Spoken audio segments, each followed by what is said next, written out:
Welcome to the first in our new series of Curatorial Conversations. My name is Chris Clark. I'm Senior Curator at the Glucksman. And this series has been developed by the Glucksman and the Department of Spanish, Portuguese and Latin American Studies here at University College Cork, with the generous support of the Arts Council, as always. And it reflects our ongoing commitment to encouraging critical discourse, curatorial discourse in Ireland through international engagement, through our program of in-person Nicholas Fox Weber curatorial residencies, sadly just on hold at the moment, as are many things, as well as this new online forum for curatorial discussion and dialogue. For today, I'm very pleased to welcome curator Bruno Leitão in conversation with Carlos Garrido Castellano, a lecturer and researcher here at UCC, whose work focuses on socially engaged art, critical theory and colonialism. I will hand over to Carlos in a moment, but I just want to say, first of all, that today's discussion was pre-recorded this week. So in case you notice a change of clothes at any point, you'll be aware that there's a little bit of a lapse there. But we will be transferring to a live link with Bruno immediately after the recording. So you can pose any questions using the chat function, and our digital curatorial assistant, Lucia Teubler, I can then hand them over to Carlos for the discussion.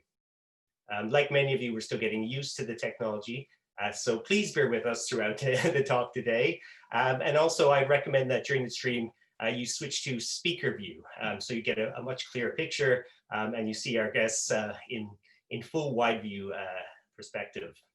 And our series of online conversations as well, I should say, will continue next week with Artist Talk with Anne-Marie Barry, and that will continue then over the next couple of months with Artist Talks by Cassandra Eustace and Jimmy Robert, and further curatorial conversations with Paula Nascimento and Sofia Hernandez Chong Cui. But for now, I'm very happy to introduce Carlos Garrido Castellano and hand over to Carlos for today's talk. Thank you.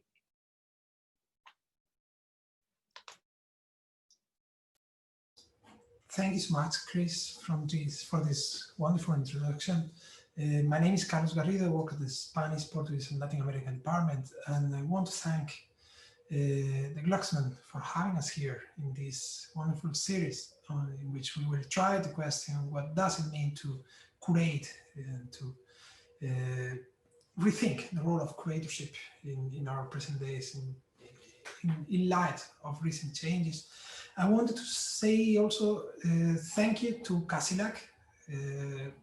Cassilac is linked to the School of Languages, Literatures and Cultures within UCC, who was generous in supporting these first series of these three events linked to this series. And now we will reproduce a conversation we recorded with curator Bruno Leitão, who joined us this week for a very interesting, very thought-provoking exchange on curating in Portugal, Spain and beyond. And after that, we will have Bruno live here with us.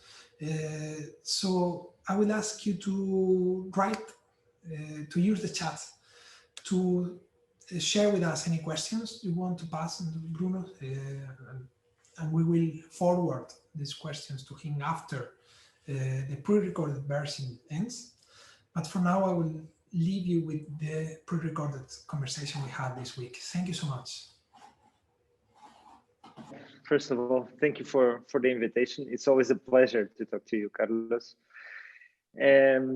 Well, it was a little bit by chance. I was trained as an artist, as I was working with video and with painting. And then I started working with production in museums, in commercial galleries. And then I was head of production for a gallery here in Madrid. I live between Madrid and Lisbon. I commute. And I was working here in 2007, 2008. And basically I was the head of production. So that means that when there was exhibition, the shows were solo shows. and there was no curator. I was doing a bit the work of a curator. I was writing the text, I was organizing with the artists to see what best could we do.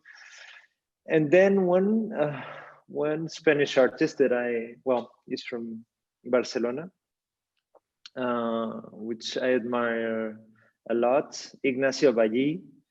He told me in the middle of the meeting, well, I think you should become a curator. I think you should look into this because what you're doing here is different from production.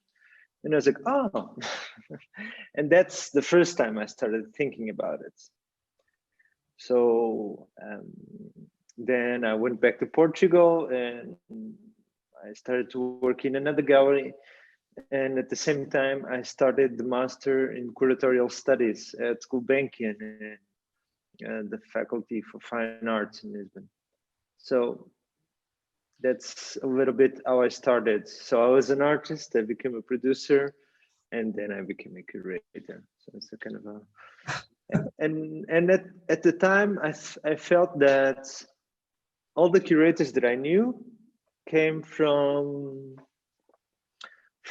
history or from philosophy, and I thought, well, that's fine, but if I start working as a curator, my perspective will be different. I mean, it doesn't mean that it's better or worse, of course, but what happens is that I felt that I knew what it meant to be in the studio 8 hours working. I thought I could give it a different perspective, so to speak.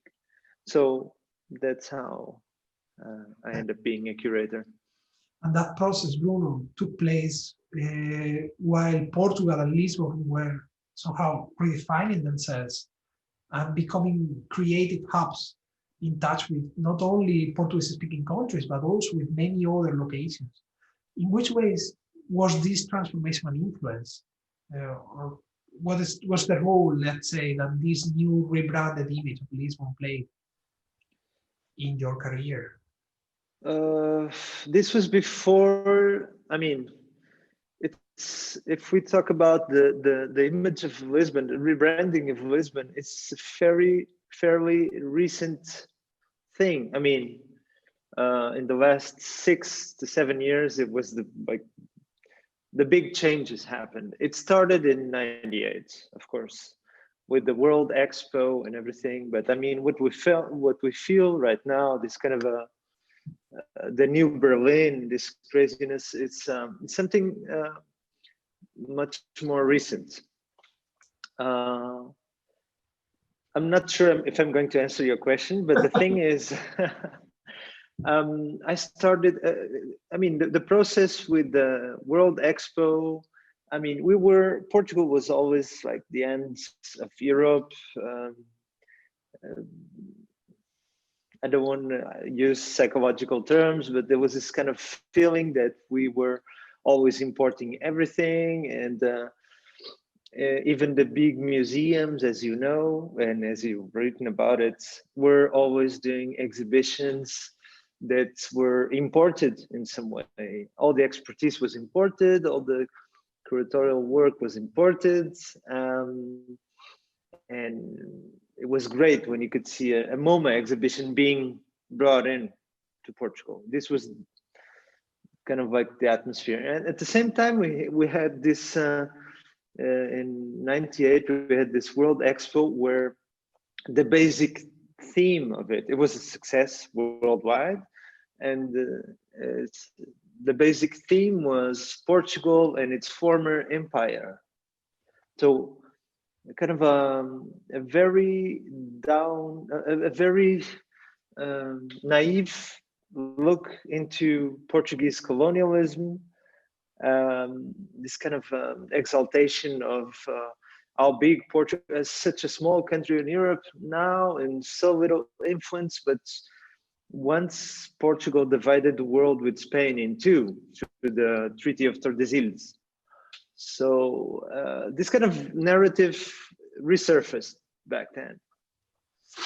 So for me, when I started working as a curator, almost immediately after I finished the master, I started working in a really interesting place in Lisbon that it's called Lumiar Cité. It's an exhibition space that belongs to Maumaus, the School of Visual Arts. It's completely independent. I mean, so in the programming in Lumiar Cité was very much, we did solo shows by Allan Sekula, by Harun Farocki, and that was in line with my interest back then. I mean, this kind of art that was dealing with some kind of political or social agency. From that to started to thinking about post-colonialism was a very small step.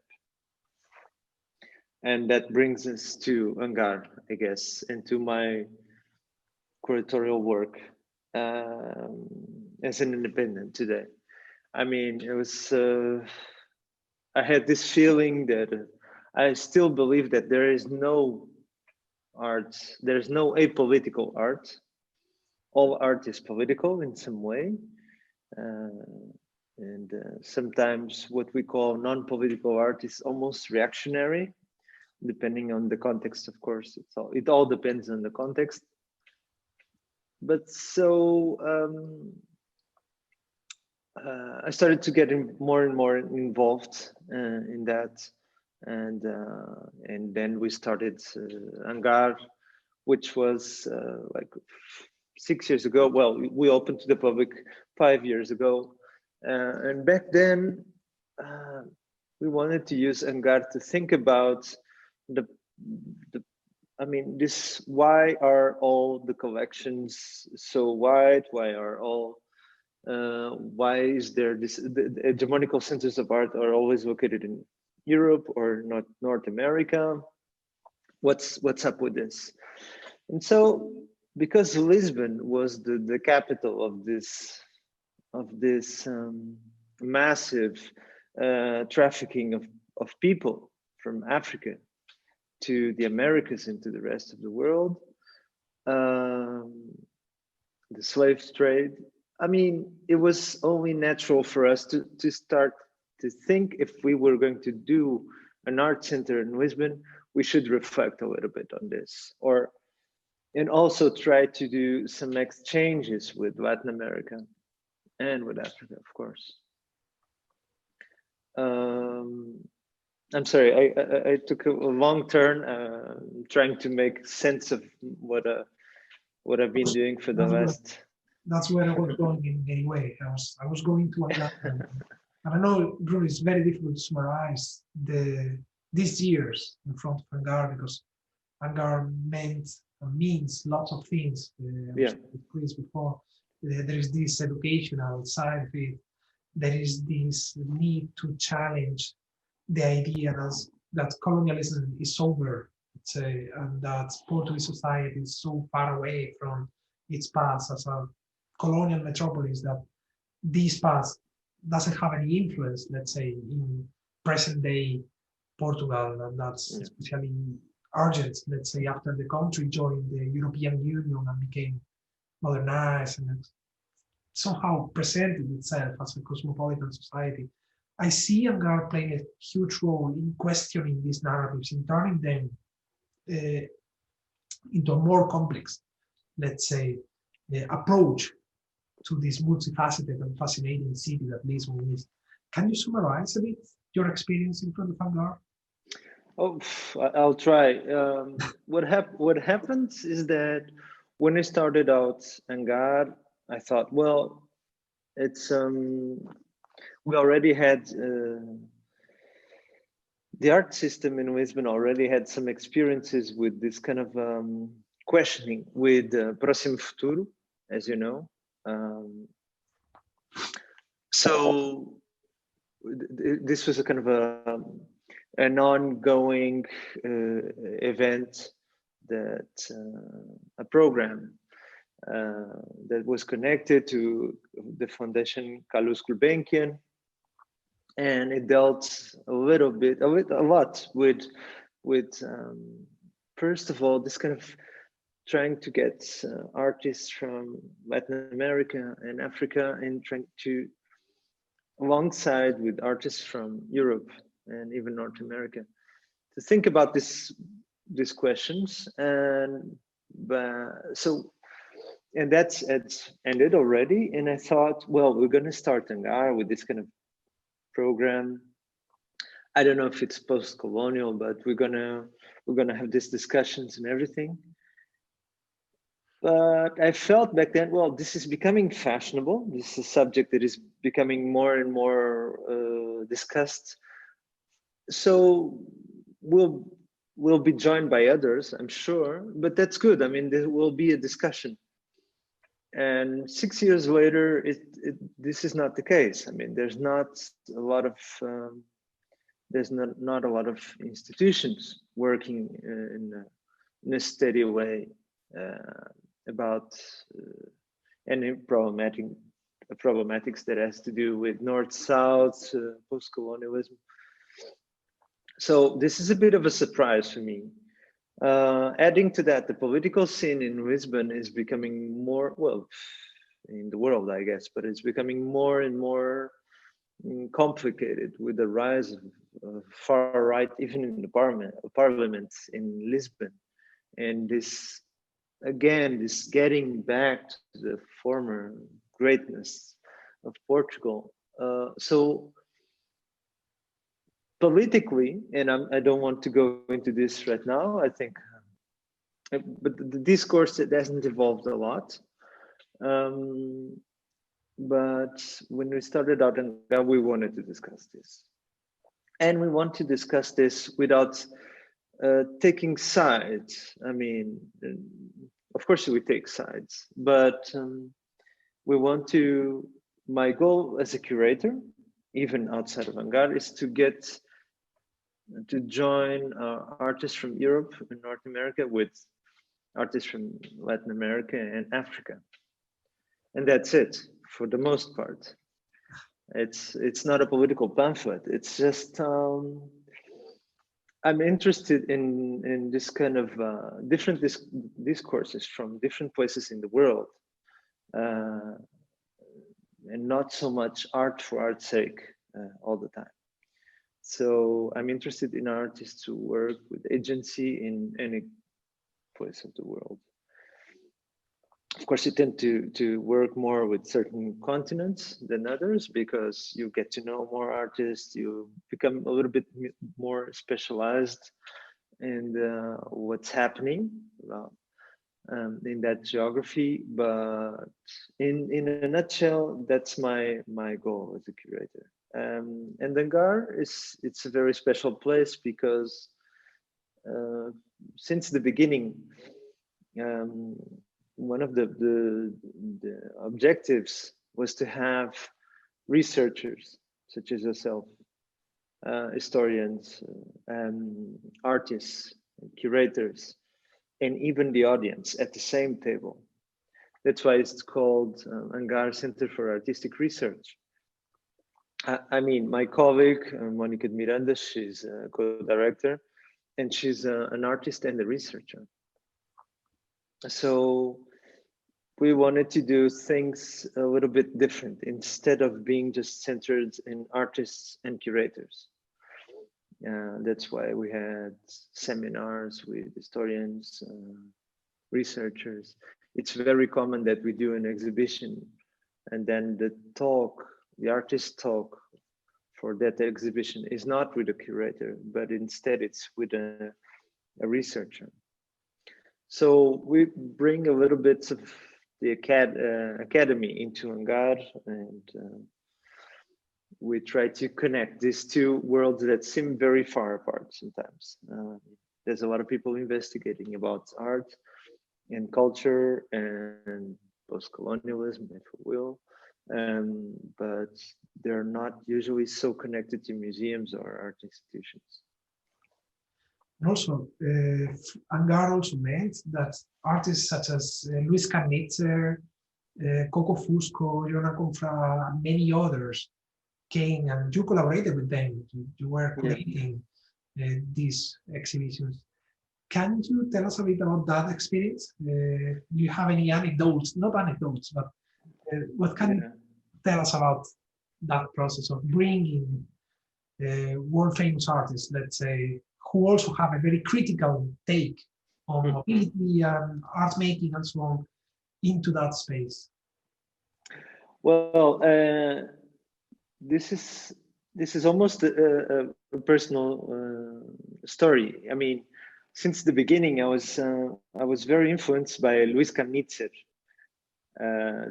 ideas and his work, of course, as an artist.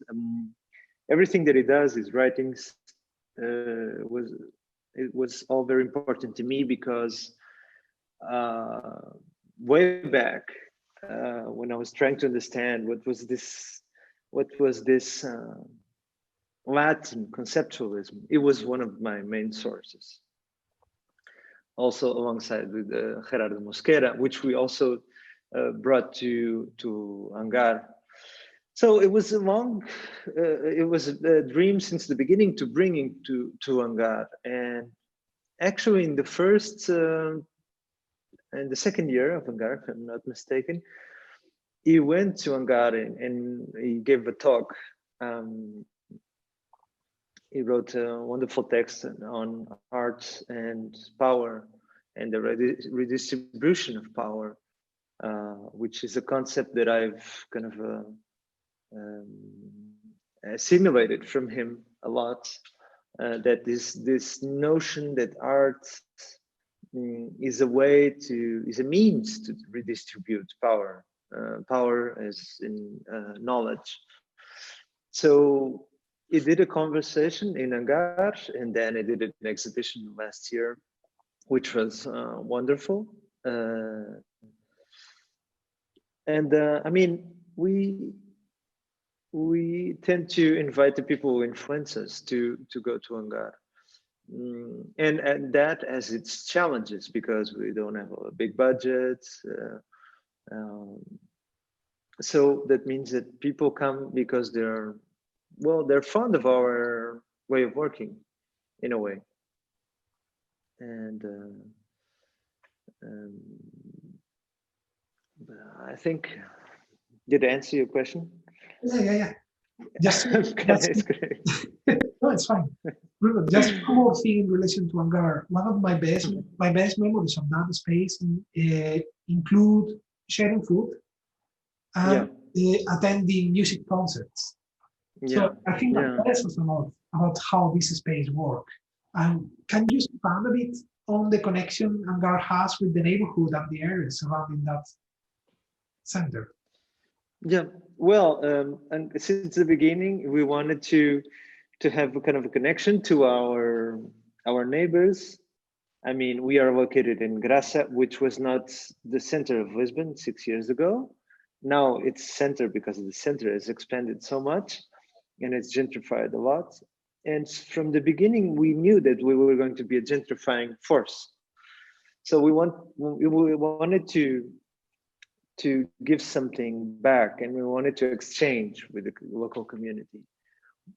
So the way Hangar is structured, and maybe if I explain the building, I explain what is happening in Hangar, is that in the entry level, we have the gallery, which is 90 square meters. It's kind of a broken rectangle. And then we have the restaurant bar. On the next floor, we have the residencies. On the following floor, we have our offices where we do our meetings and where we work, and also artist studios. And these are low rent artist studios. And I'll explain why later.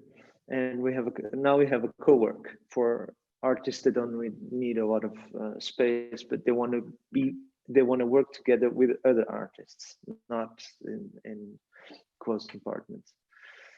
And then the top four, which is we're always trying to finish. Hangar is kind of a work in progress, and it's a multi-purpose space that is devoted to talks, performances, even music. So what happens with the whole of the building, and the idea was to have this kind of a small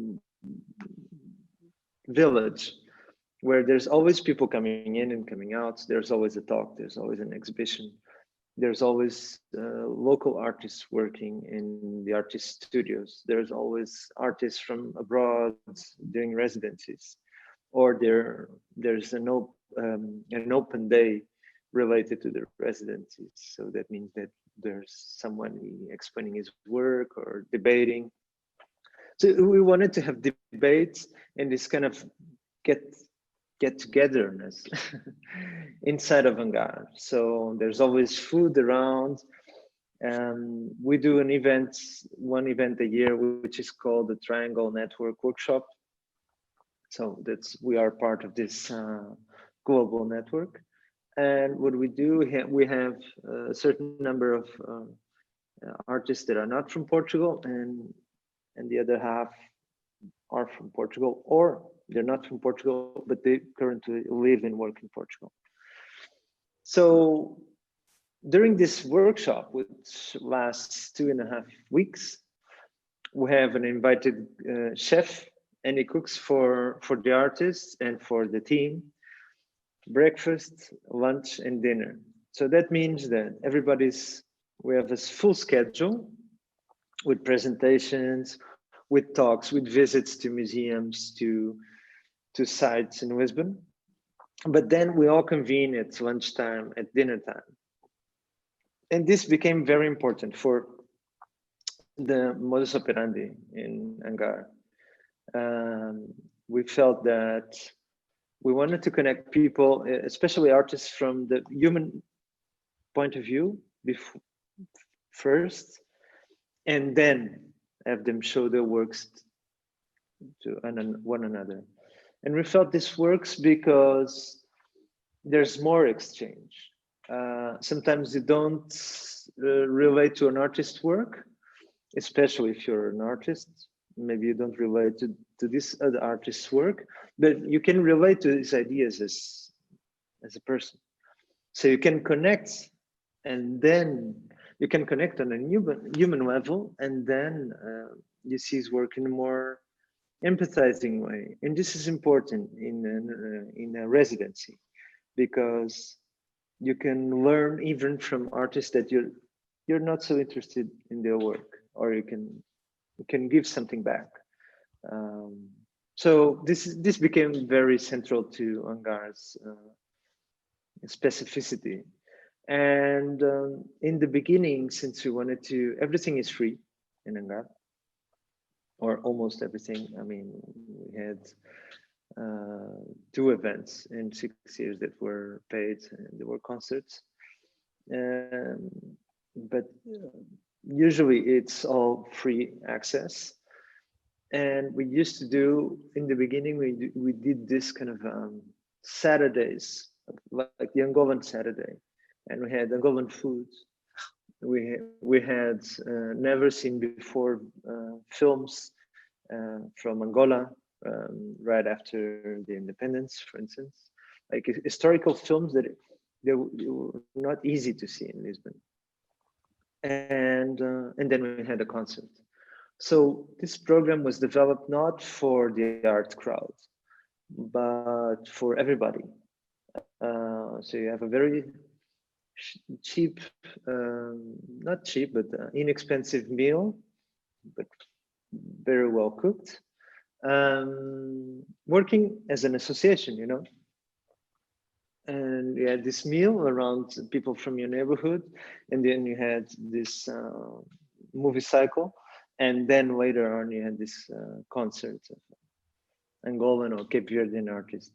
So so that's made that's why the typical visitor of Hangar doesn't exist, because it's always changing. I mean, it's we have a lot of our openings are always full, but sometimes you cannot see anybody from the arts crowd. Sometimes it's the arts crowd and the others, and people are not so into getting into a white cube.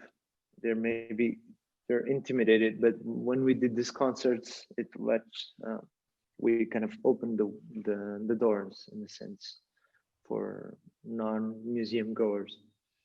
Bruno, in relation to the last projects and your last collaborations with biennials, for example, can you tell us a bit more, because you have been very busy, let's say, within the last 2 years, besides Hangar, let's say? Yeah, I kept my practice as an independent curator. Of course, for the first 3 years, that was almost impossible, because Hangar grew in a very fast way, and it became overwhelming for the team. And when we got a little bit more money, instead of getting paid more, we expanded the team. So that means that Monica can keep her practice as an artist outside of Hangar, and I can keep my practice as a curator outside of Hangar as well. So my practice as a curator, well, now I have an exhibition here in Madrid. Just to give you an example, with a Mozambican artist of Portuguese origin, a Portuguese artist of Angolan origin, and a Spanish artist, Rogelio Lopez Cuenca, which I'm sure you know. Last year, I did some projects in Angola and in the Democratic Republic of the Congo, and at the Lubumbashi Biennial.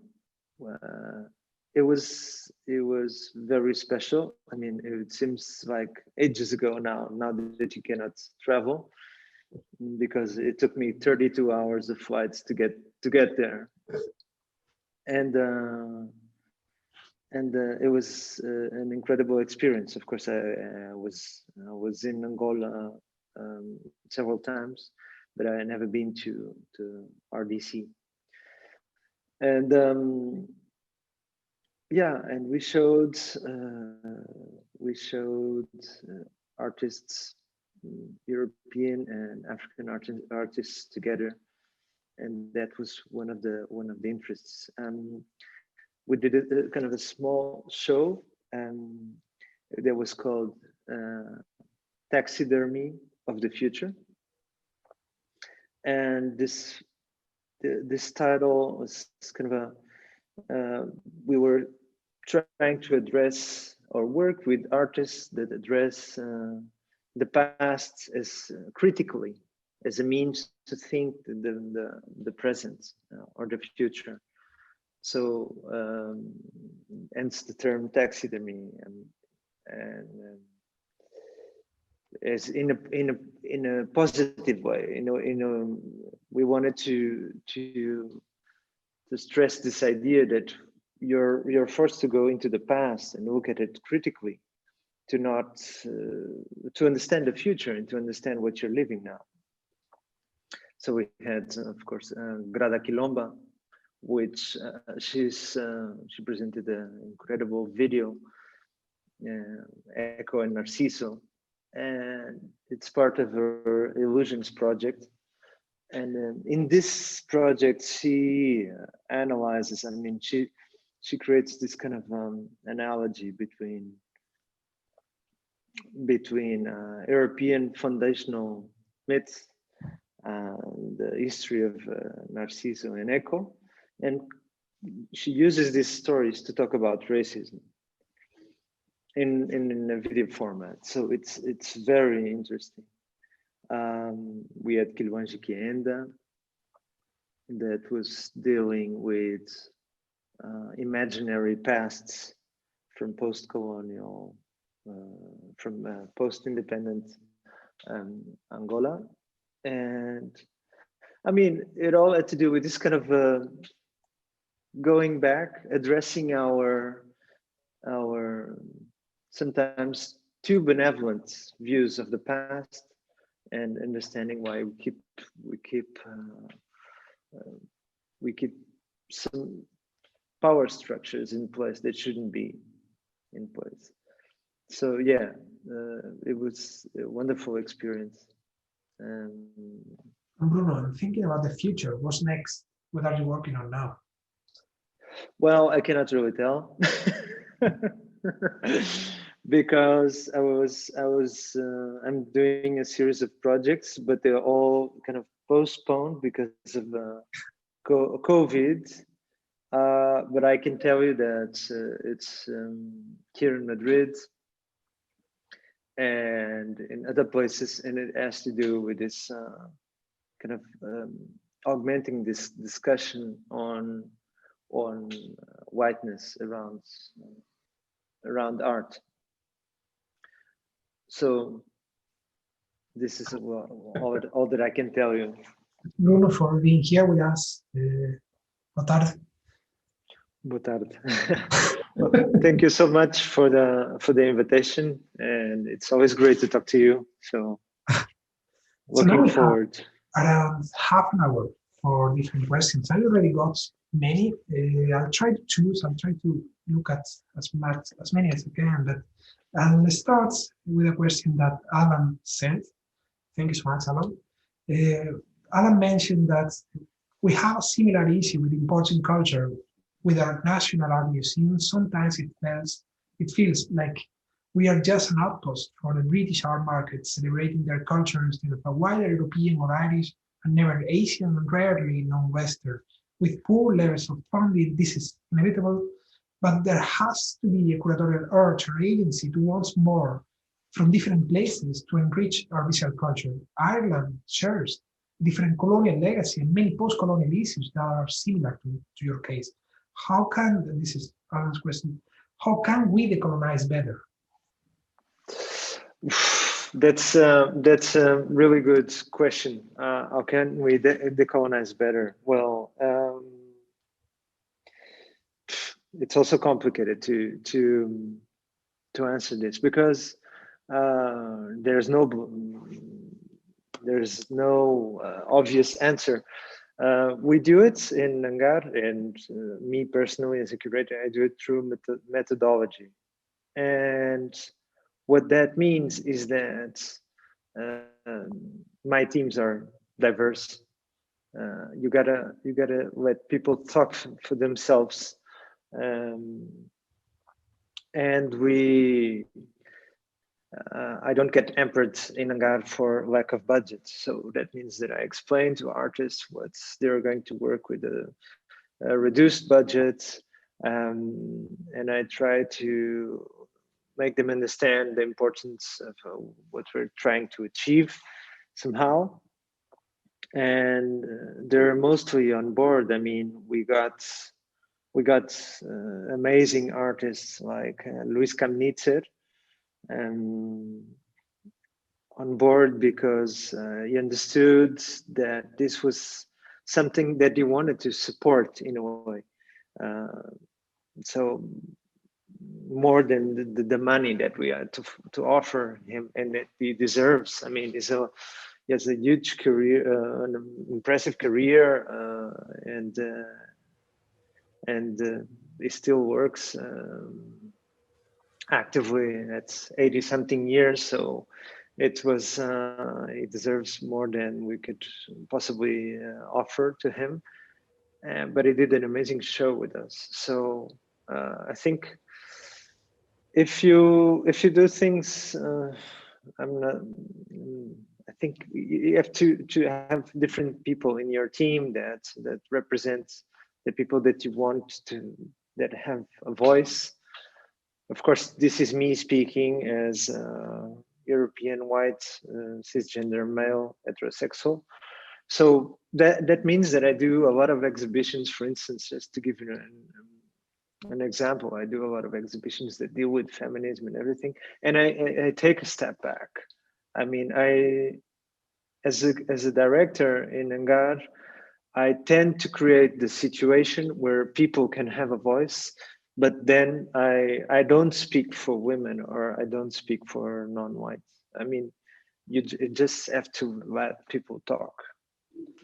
Okay, could you speak a little bit about the exhibition Affective Utopia? Oh, yeah, actually, I've got a small leaflet here about it that I can show you. So this was the exhibition, Affective Utopia, and then we do this. It's French and English.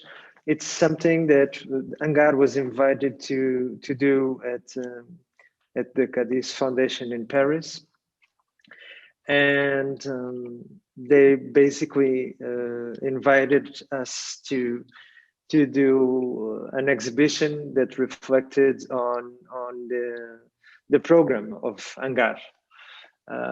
So what we did was that since they have a small space, kind of like similar in square meters to the Hangar space, like 90 square meters or so, it was difficult to do an exhibition that would be representative of Hangar. So what we did was we proposed to do an exhibition in time. So we did 3 exhibitions in kind of like 4.5 months. That means that in this time frame, if you went to Cadiz, you would see this kind of an exhibition, and then another 3 parts, but they were all the same. And we put them together to kind of this kind of grand ideas around them. But Affective Utopia was a title that we devised around some of the most important ideas of Hangar that were at the center of Hangar.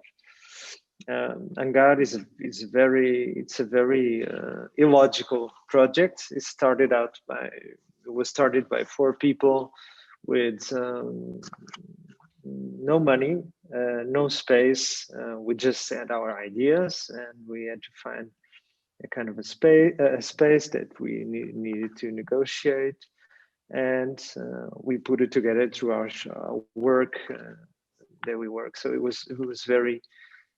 So Utopia here also reflects the nature of the institution itself, how it was created. And effective because we do feel that this methodology that we were talking about is very important, and we needed some kind of connection to people, because there was not going to be a lot of funds for anybody, for us or the artists or whatever, researchers, everything. As Carlos asked me in the previous interview, there's a big part of Hangar that comes to being together at the table and having a meal together. That's the starting point for a lot of our projects. So this is a way to think about Hangar. So this title reflects a little bit on that. And then we had 3 subtitles, which was Concrete Utopia, with artists Angela Ferreira, Kiwanji Kienda, Sami Baluji, and Philippe Deboc. And in this chapter, the artists reflected on the past, and some of them worked a lot with Afrofuturism and the idea of thinking about a future. Of course, the idea here of utopia is very linked to dystopia, and also concrete is a clear reference to modernism and its promises. The second subtitle was Art as a Critical Tool.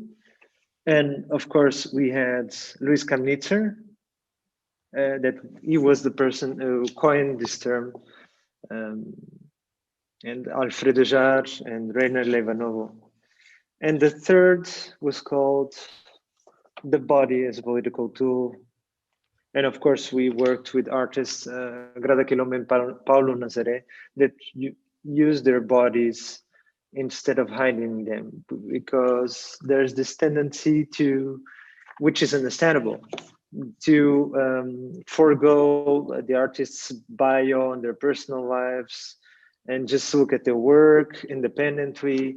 And some of the artists negate that. They don't want that. They want to, that the facts that they use their body, or their body being a black body or any other kind of body, to be parts of the work. So this was, in a nutshell, this was the exhibition that we did in Cadiz, and we did a talk on the end of each of these subspaces. I mean, these exhibitions. You mentioned the shifts in arts. Is this one, right? Yeah. Towards post-colonial. Yeah. You mentioned the shift in arts towards post-colonialist criticism and the surprising failure of, oops, jumped out, of instructions to keep up. How do you see the impact of recent movements such as Black Lives Matter or protests against British Petroleum and Sekula sponsorship? And do you think there are changing attitudes in the long term for institutions? I think that they changed already. I think that this is a level of discourse that we try to not engage directly in Hangar, because we work with agency and art, political agencies, social agency, but we tend to let the artists speak for themselves and not impose a kind of a political view over their works.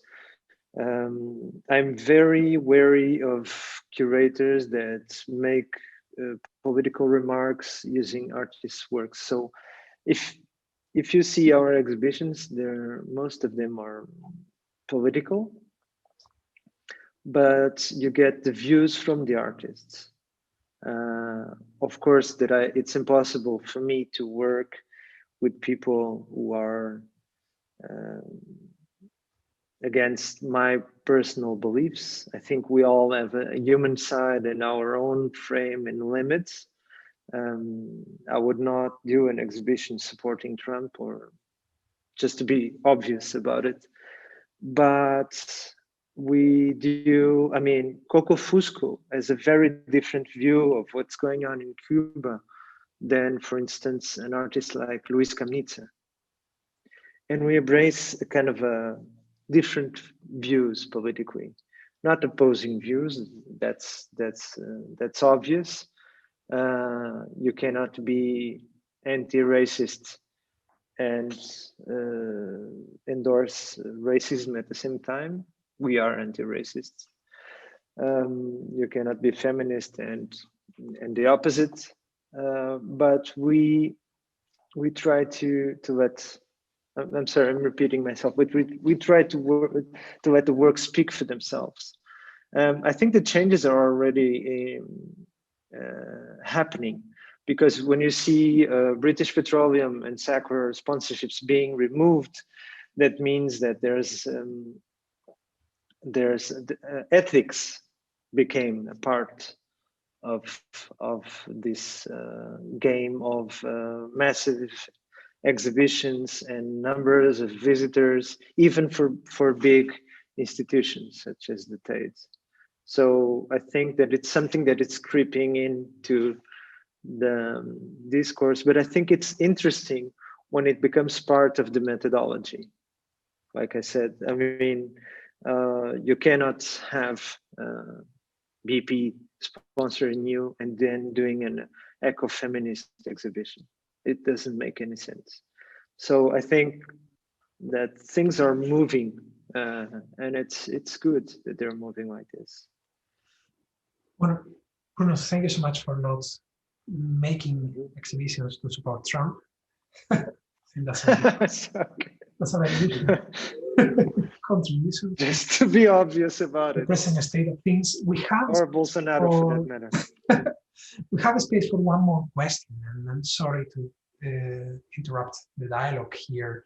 We have a very interesting one that I think connects with the previous one. Do you miss having your own voice as an artist? Or does being a curator make you feel you are making a greater impact? Well, that's interesting. It's on a personal level. I mean, I was an artist, and then I started to work as a producer. And that was one of the reasons was that as an artist, I was working with video, and you don't earn a lot of money. You don't pay bills with video in your first years. So I started working in production to pay the bills. And when I was doing that, it was completely different. I mean, I was an artist. Today I was an artist. Tomorrow I'm working in a project as a producer, and that's completely different. When I started working as a curator, and some artists are wonderful curators, I felt that being a curator is, it's, for me, this is my view, it's a middle ground, and it's a fine line between taking a step back and letting the artist speak, letting his ideas go across, and making an interpretation, your personal interpretation of those ideas. And so I felt that when you're an artist, you live more on your own ego, in a sense. So it was kind of like not the opposite, but it was a different negotiation. And I'm not sure I'm making a greater impact. I just find it tremendously interesting. And it's like having good conversations with people you don't know, and then you get to know better. And different people add to your knowledge or your life, because different people have different views on life. And that became so important that I stopped producing work as an artist. Well, thank you so much, Bruno. It's a pity we have to stop here because there are events in place, but it was great to have you again here. And really thank all the people who joined us for this conversation. This will continue next month with another colleague, Pablo Nascimento. So I hope we can see you again in mid-November. In the meantime, muito obrigado. Thanks a million to everybody. Thank you, Bruno, especially. Muchas gracias, Carlos. If you have any other questions, please feel free to forward this question to us and to Bruno. In the meantime. Yeah. No, I'll answer your questions. You can send them by email, and I'll answer them as I can. Thank you so much, Carlos. Muchas gracias. No. Muito obrigado. Thank you. Obrigado. Bye-bye.